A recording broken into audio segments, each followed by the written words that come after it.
gonna let it roll? Who's gonna throw that minstrel boy a coin? Who's gonna let it down easy to save his soul? Well, Lucky's been driving a long, long time, and now he's stuck on top of a hill. The 12 forward years, it's been a long, hard climb with all of them ladies. He's lonely still. Who's gonna throw that minstrel boy a coin? Who's gonna let it roll? Who's gonna throw that minstrel boy a coin? Who's gonna let it down easy to save his soul?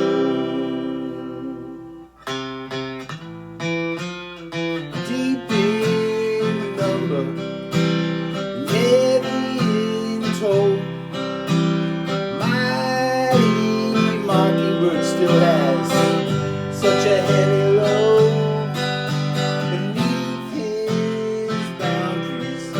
What more can I tell with all of his traveling? But I'm still on that road.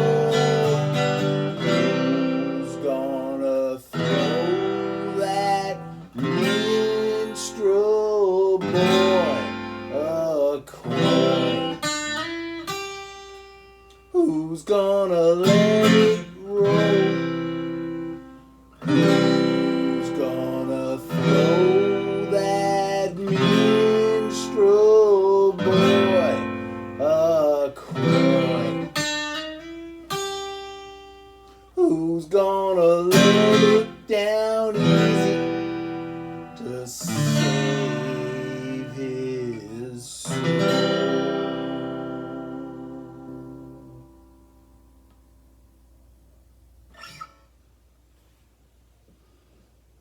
Good to be back.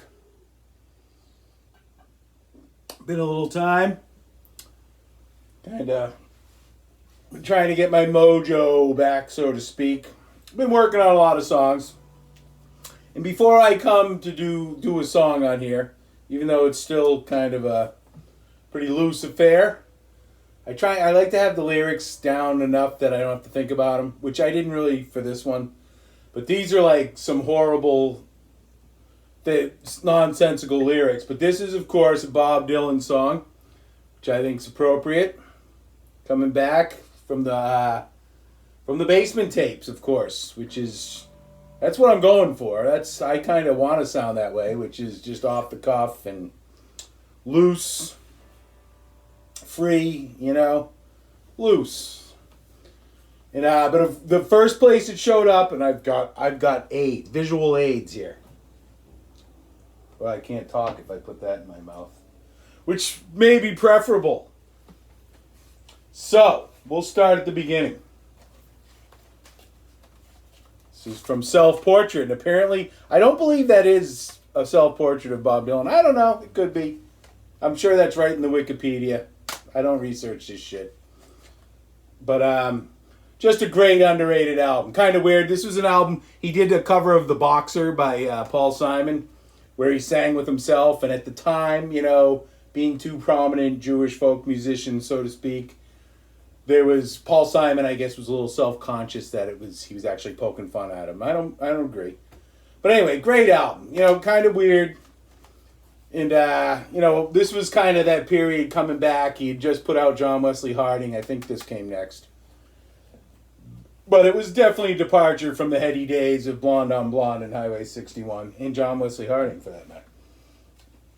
But it was a live version from the Isle of Wight, famous concert. He only played after that 66 tour of Britain and the US with or world tour, I don't know, but he went to Woodstock, kind of had that motorcycle accident, the basement tapes were made, and he played like a couple songs at a Woody Guthrie tribute, and then he played this at the Isle of Wight, and I think it was a 69 one, with the band, and then he played at Bangladesh benefit concert with Harrison, and then I think that was it until that big tour that produced Before the Flood with the band, 74, which at the time was like some of the most requested tickets.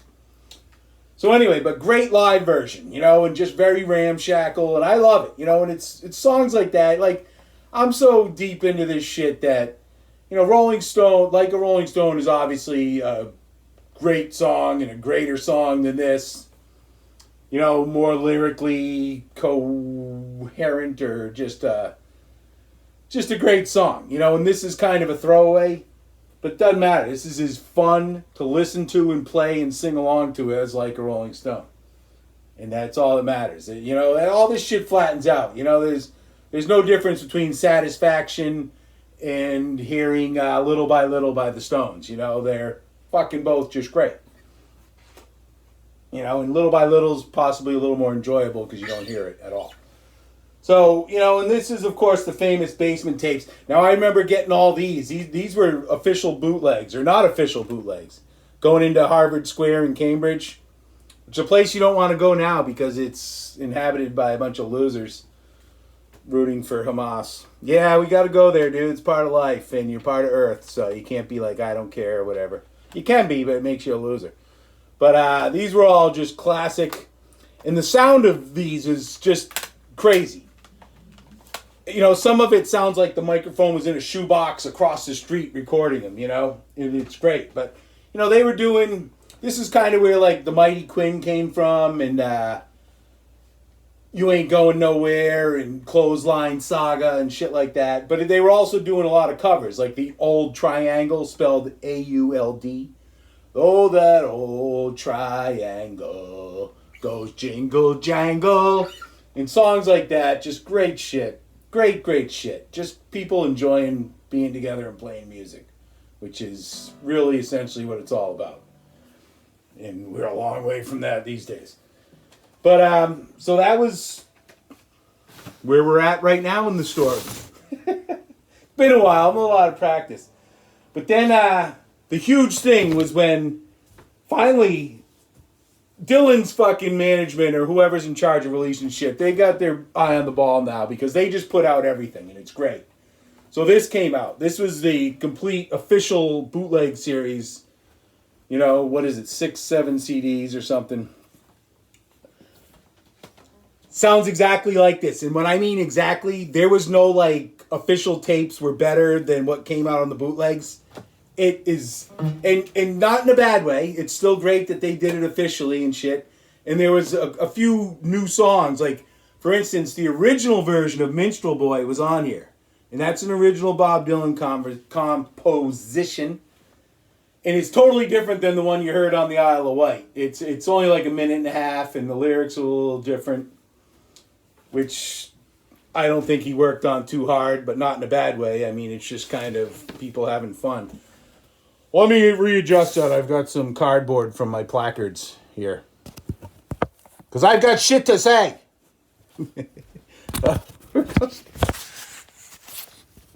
Live TV, man. Taped.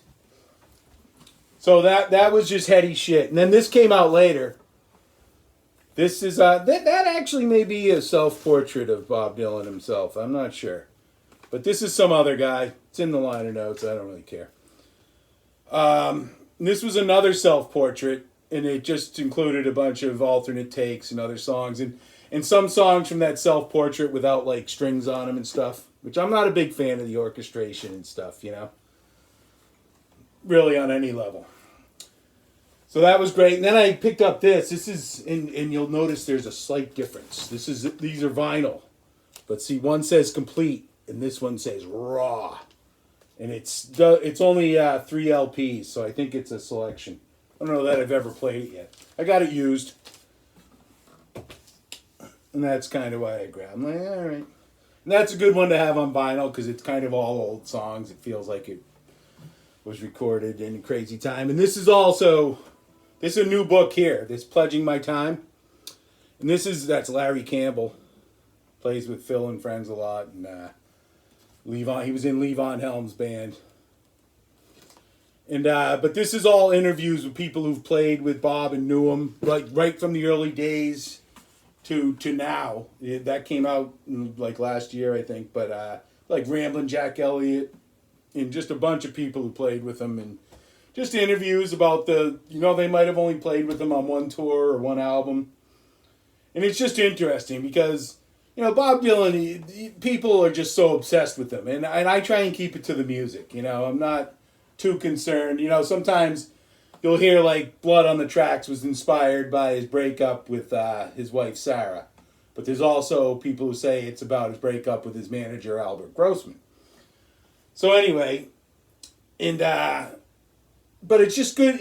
You'll find as I'm reading this book that people are so obsessive about him that he has to kind of take extreme measures to keep himself normal. And he seems like he's a pretty normal guy, but it's not all our business what he's doing when he ain't fucking on stage, and you got to kind of keep that perspective. And I'll tell you, the one of my favorite stories, which I may have told if you want to go back and watch any of my other videos. And I may not have told it, but you have to still watch all the videos to figure that out. But Frank Zappa, in the early 80s when Dylan went Christian, he became a born-again Christian. He put out Slow Train Coming and Saved. He wrote all gospel tunes, like only he could do. And there's about an album or two's worth of unreleased shit that showed up on that Trouble No More, all the live tours. But Zappa tells this story about, Dylan contacted him to see if he wanted to produce his albums. He's like, sure, come by, show me what you're doing. And Dylan showed up at his house, wearing a hoodie by himself. And in fact, I don't know if it's the same story, but so a neighbor had called and been like, yeah, I think a neighbor was like, hey, Frank, there's looks like a homeless guy wandering around out front of your house. And it was Dylan. And that's the shit he does, he tries to still stay in touch with the real world, I guess. But he has to kind of do it like that because, people are going to go up to him, hey, what's Queen Jane approximately about? Who gives a fuck? It's a great tune. I don't care who it's about. But, and Dylan played him a couple of his Christian tunes, and Frank's like, I think maybe you ought to be better with somebody else. But the point of the story was more that Dylan, and there's a lot of stories like that where he's just like some guy, you'll see some raggedy guy, and it's Dylan, and he's just trying to maybe, he's a one guy. The only person, and this is why he related well to Jerry Garcia, those were two guys. I mean, how does Jerry Garcia hide himself? But he couldn't go out. In the last years of his life, he was supposedly kind of miserable, probably suffering a lot of physical ailment, Garcia as well. But he was like a prisoner, he couldn't go out and just fucking go to Chipotle or something. People be all over him, and it just gets annoying, So, so that's that. I don't even know why'd we go down there. I don't know. But anyway, I don't know. I just want to talk about that and that song. I've always loved that. Those are fun. That's the beauty of Dylan, though. The fun of, those are the songs I love, where you can just do a, who's gonna throw, the fun songs. And what's that one, not Romance in Durango, but, yeah. No. I don't know, it's another Basement tune. It's the one, I can't remember all the names of these songs anymore because I just listened to them. But just the full-throated wails he does, are just great. I just love it. That's my favorite thing, Really, and that's why some of this shit is just enjoyable to listen to and sing along to. And doesn't matter being this great opus of deepness like Idiot Wind or Murder Most Foul is like, oh, such deep. It's the humor and the fun of his songs, and they're good songs, man. You know, there's a reason I prefer listening to people like Bob Dylan and Jimi Hendrix as singers and stuff, as opposed to maybe somebody like Celine Dion with like a voice. It's uninteresting, man. And unfortunately, women seem to get pushed into. I'm just not a big fan. I don't listen to a lot of women singers, you know, especially the big voices, because it's just boring. And listening to them strangle a cat is just not fun. But that's kind of what they do, and they're showing off their voice. There's a lot of people that like that, but I like songs, you know, like cool sounding songs, whether it's the music, the voice, all together. I'm not looking to, I don't need to listen to like, you know, these guitarists you never heard of, or, you know, the Joe Satrianis. That just doesn't interest me. It's just boring. And they're awesome. Don't get me wrong. He's awesome, but at the same time, just not interested, you know? And, yeah. What more is there to say, really?